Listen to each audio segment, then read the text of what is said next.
Ali ibn Abi Talib havorijlarga odam yuborib dedi: "Biz bilan odamlarda o'rtamizda bo'lgan ishlarni ko'rdinglar.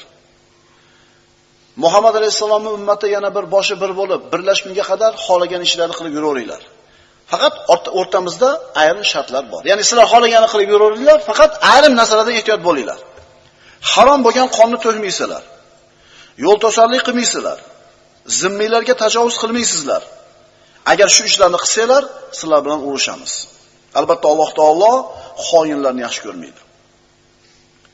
Sahobalar Ali ibn Abi Talibning bu so'zini eshitgandan keyin, "Ey Amirul Mu'minin, agar bular shu fikr bilan oldimizdan kelsa, bizga xatar bo'ladi. Ularga qarshi jang qilaylik" deganida, xalifa aytdi, "Yo'q. Ular fikr erkinligini qarang. Ular bir fikrni, bir ra'yni to'g'ri deb ushlagan odamlar" dedi.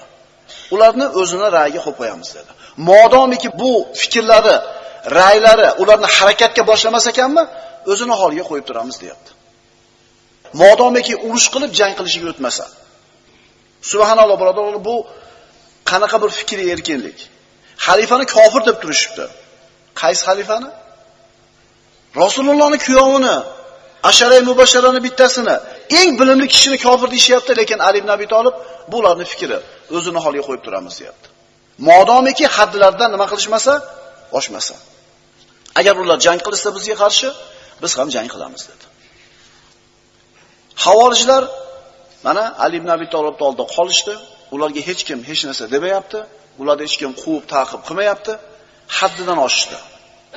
Ali roziyallohu anhuni so'ka boshlashdi. Ishni boshida Ali roziyallohu anhuni ko'chada ko'rib qolsa, "Ya kafir, la hukma illa lillah." Ey kofir, Allohdan boshqani hukm qilishga haqqi yo'q deb, to'g'ridan to'g'ri kofir deb ayblashni boshlashdi. Keyinchalik ish avj olib ketdi. Ali ibn Abi Talibning uyi masjidga yaqin edi. 5 mahal namozga chiqadi. Har safar namozga chiqib ketayotganda mana shu yo'lni ikki chekasiga 2 saf tortib turishib olib, havorijlar Ali ibn Abi Talib o'tib ketar ekan, "Ey kofir, la hukma illa lillah. Ey kofir, la hukma illa lillah" deyishda davom etishdi. Ali ibn Abi Talib hammasiga sabr qildi. Payg'ambarimiz sollallohu alayhi vasallamning qo'lida nabaviy tarbiyani, nabaviy axloqni olgan edi bu kishi. Bir kuni Ali ibn Abi Talib minbarda turib xutba qilar ekan, havorijlardan bittasi shart turdida, "Ey Ali" dedi. "Allohning dinida hukmga odamlarni sherik qilding. La hukma illa lillah" dedi. O'sha masjidda o'tirgan havorijlar ham g'ala-g'ovur ko'tarishdi. Ali ibn Abi Talib xutbasini to'xtatishga majbur bo'ldi.